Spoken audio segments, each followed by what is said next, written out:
Hey Adam, I wanted to give you a little introduction to the lute. I'm going to try to cover a lot of ground quickly because I only have a little bit of room on my phone to record. The origins are kind of obscure. In ancient Mesopotamia and Egypt, there were long-necked lutes first, and then short-necked lutes, like the one we're talking about, came later. The older ones, the long-necked lutes, you see them in different instruments throughout the Middle East. You see them in China, like the sanshin. I think those are older. There was a short-necked lute in Central Asia, going south into like Greater Iran, maybe up in the Hindu Kush, up in the mountains. It was called the barbat. That traveled into China. I think Chinese already had a type of pipa that was more round, like the modern ruan, and then the barbat entered into China and kind of merged with the round pipa and became the pear-shaped one. I think Han Dynasty. It spread into the barbat spread into the Middle East and became the oud. And the oud, later on in the 8th or 9th century, I think the 9th century, the Umayyad Empire, when they conquered Andalusia and Spain and Portugal, they brought it with them. There was a courtier and a musician named Ziryab from modern-day Iran, and he brought the oud over to Europe. And then oud, which means wood, the word al-oud became laud, or laud, luto, lauta, lute, luth. So that's what the European lute is. So the lute and the pipa are cousins via the Central Asian barbat, we think. It's just, there's limited evidence. The instrument that Ziryab brought over to Spain, which later spread throughout Europe, and by like the 14th century it was very popular. It was played with a quill. It still is in North Africa, in places like Morocco. I'm using a plastic oud plectrum. It's the same idea. They would use like eagle feathers. You hold it in between index and middle, and then you grip the end of it like that. You see this in old like 14th, 15th century European iconography, and you still see it being played in North Africa. They have a different technique in the Middle East. And the big plectrum that the Japanese biwa players use, the big wooden thing that used to be in China, that did not make it to Europe. So in Europe, 14th and 15th century was plectrum lute. In the 14th century, it had 4 pairs of strings, and then they added 5, and then 6, and then 7, like yours. About the tuning, if you look at all these plucked string instruments, the ones that I just discussed, but also just all of them throughout the Silk Road, all the stuff that's been traded back and forth, they all have a 4th at the top. So I'm calling that the top string, the first string, and then a 4th, and then the European lute has a 3rd here.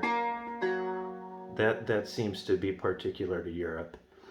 The rest of this lute is 4ths, but like if you look at the oud throughout the Middle East, these are 4ths, and then the basses change in tuning and number. If you look at the peepaw, it's fourths.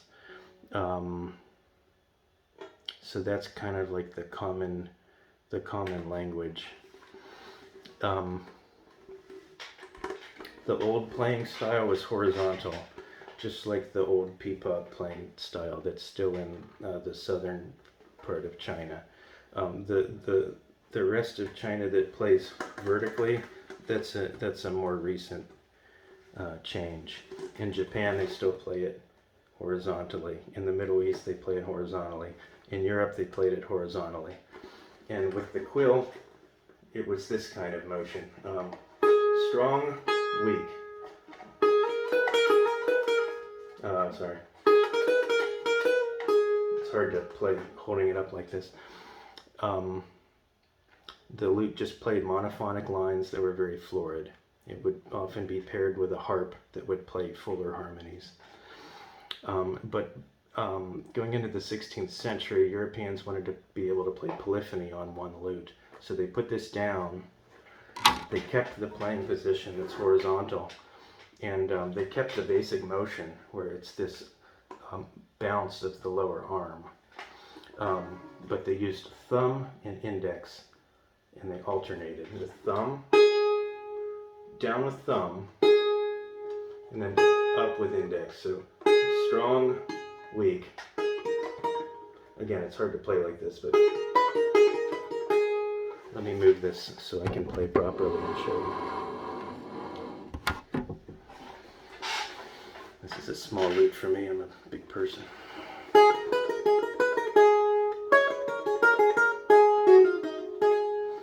So it has a natural kind of bounce and lilt to it, and it's the same as Romance languages. They have like a strong syllable and then a weak syllable. The lute kind of speaks the same way. When you play polyphony, you use the thumb for the bass.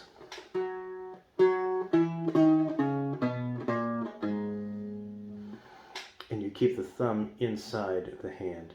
You keep it underneath the index. It's called thumb under technique. So when the thumb is occupied, the middle finger takes its place on top for the good notes, for the strong beats. And then for the bad notes or the weak beats, it's index. So, no, sorry. So thumb plays every bass note, and then on top it's middle, index, middle, index. So, yeah. It's hard to play while I'm looking at the screen. And then if you need more notes, like 4, you never play with the small finger. That just rests. But you use the other ones, and these fingers kind of pluck upward, right? So kind of horizontal to the strings, and the thumb plucks inward. It forms an arc like that. If you need 5, thumb does too. It's hard to see because my hand is in the way. So you pluck 2 courses, and then one of each for the other fingers. If you need 6, thumb does 2, and then index moves backward and does 2, and then middle and ring finger do 1 each. So 2, 2, 2.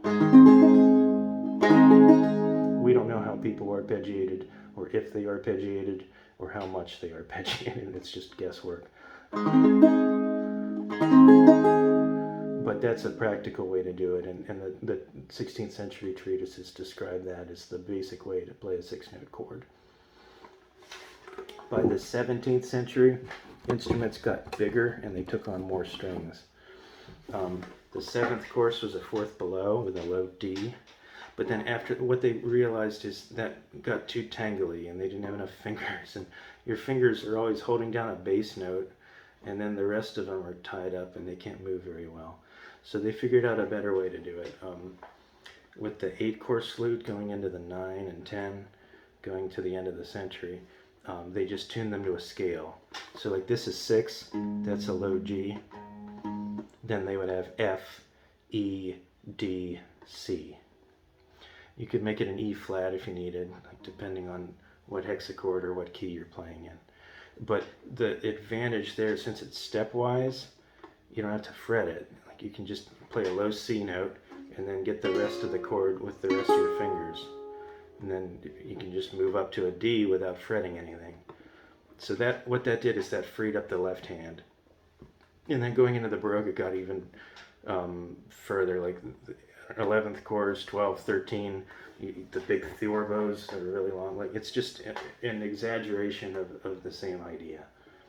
So we'll deal with that later. But basically, fourths, third in the middle, that's the Renaissance tuning. It's the same with viola da gamba. What else can I cover? Yeah, the other thing is in the 17th century, when they added all these strings to it, they tilted the playing position.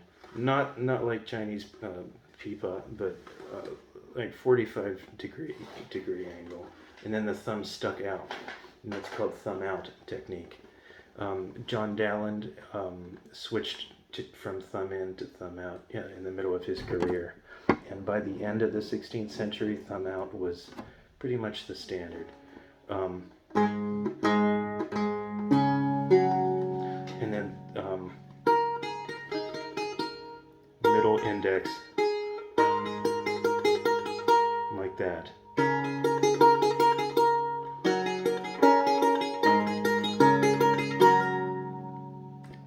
So for you, I would start horizontally. You can cross your legs if that's more comfortable. I've got my right leg up. It's really up to you and the size of your instrument. I would keep your thumb behind like that, and I would just try to, on this first top string, which is called a chanterelle, a singer, I would mount your pinky, rest it lightly on the fingerboard. Put your hand over where the rose is.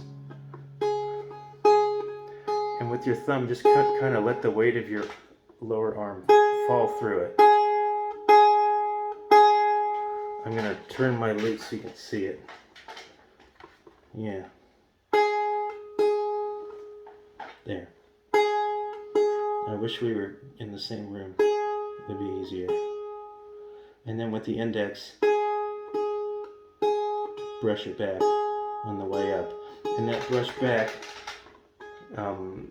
is like this. It's almost perpendicular to the string. And it's a lighter sound. The thumb is a richer, heavier sound. And the index is light. See if you can do that.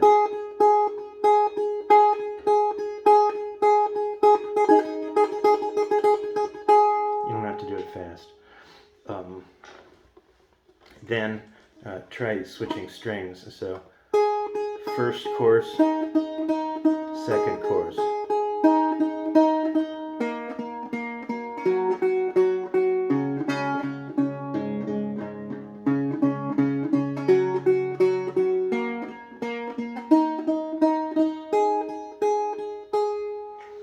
Try that for now. Do it slowly if you want, it doesn't matter. But see if you can get it rhythmic and keep it hold to a tactus. I'm going to write some exercises for you, and I'll show you how to read tablature. There are a couple different kinds. It's awesome because you already know counterpoint and harmony, so we can just go right into the technique of the instrument. So I'll follow up in a couple days. My mom's coming to visit, so I gotta be with her. But I'm really happy that you're taking up the lute. It's hard, but it's beautiful. So best luck.